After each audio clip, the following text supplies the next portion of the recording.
Hello সবাইকে, আমি শিমলা। আমার নতুন একটা ভিডিওতে তোমাদের অনেক অনেক ভালোবাসা।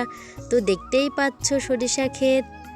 এই দেখো আমরা, হ্যালো তোমরা সবাই কেমন আছো? আমি বলছি এখানে প্রথমে উপস্থাপনা যেটা, তো এখানে দেখো আমার বোন, এখানে আমার ভাই আমাকে বলছে চলো দিদি আমরা আজকে সরিষা শাক তুলে নিয়ে আসি। তো আমি বলছি কি চল। তো ওইখানে হচ্ছে পিছে আমার বোন, আর এই পাশে হচ্ছে আমার ছোট ভাই, ছোট কাকার ছোট ছেলে। এই দেখো বন্ধুরা, আমাদের এইখানে না অনেক বরজ, পানের বরজ। মনে করো কি যে আমাদের প্রত্যেকটা এলাকায় নিজ এলাকা ভিত্তিক তো অনেক কিছু থাকে, তো আমাদের এলাকায় না কোনো ফসল নেই। ফসল বলতে এই বরজ, মানে এই বরজটা দিয়েই মানে সংসারের আয় দায় সব কিছুই চলে। তো চারিদিকে শুধু বরজ আর বরজ, এইদিকে একটা বরজ, ওদিকে একটা বরজ, যেদিকে যাবে মানে শুধু বরজ আর বরজ। অন্যদিকে দেখা যাচ্ছে কি যে সরিষা হয়, পাট হয়, তারপর তিল হয়, কিন্তু আমাদের এদিকে ওইভাবে না, ওই প্রচলনটা বলতে কি মানে সরিষা পাট তিল এইগুলো না, আমাদের এইখানে শুধু বরজ ফসল, আর বছরে একবারই ধান হয়। তো এই দেখো আমার ভাইটি ভাঙচি দিচ্ছে এই যে। তো এই যে আমরা কথা বলতে বলতে চলে আসছি মাঠের ভিতরে।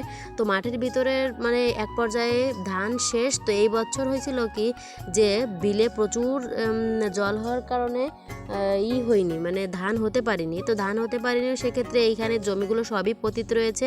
এ দেখো কত বড় একেবারে জমিটা, সবই পতিত রয়েছে, কোনো কিছুই হতে পারিনি।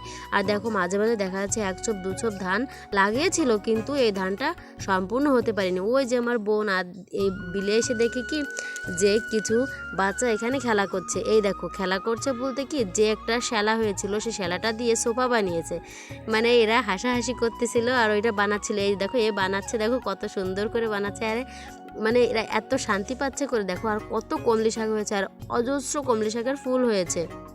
যেন একটা সময় যখন আমি ছোট ছিলাম না, তখন এইখানে এই ধান শেষ হওয়ার পরে যে ধানের গোড়ায় যখন হালকা জল থাকতো, তখন আমরা এখানে মাছ ধরতে আসতাম, খুব মজা করতাম। মানে মাছ বাবা মা রাগ করতো, কিন্তু তারপরেও না খুব ভালো লাগতো, মজা করতাম, মাছ ধরতাম, গায়ে কাদা নিতাম।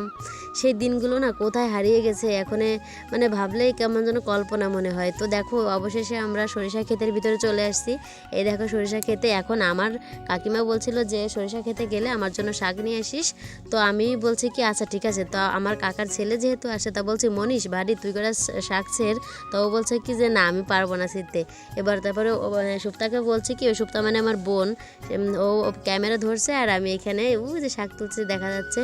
তো এই শাকগুলো না এত পরিমাণে, একটা জিনিস আছে না যেরকম গায়ে গোস্ত হলে একটা কথা আছে, তো জিনিসটা ঠিকই এরকম। এই গাছগুলো না এত মোটা মোটা হয়েছে যে 4-5টা পাতায় প্রায় আমার হাত ভরে যাচ্ছে। ওই দেখো আমার ভারী, এখানে আমার বোন এদিকে পাশে ওই যে দেখা যাচ্ছে যে বরজটা, ওটা হচ্ছে আমার জেঠুর বরজ। তো এই দেখো আমার ভাই ভাঙচি দিচ্ছে। ক্যামেরার সামনে আসলে ওর সামনে 2টো দাঁত নেই, তো আসি মানে মানে ক্যামেরার সামনে এসে আগে একটা ভাঙছি, তারপরে সব কিছু।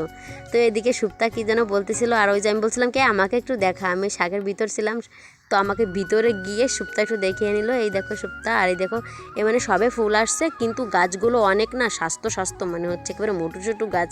তো মানে পাতা বেশি ফুল কম, মানে সবে ফুল শুরু হয়েছে এখন।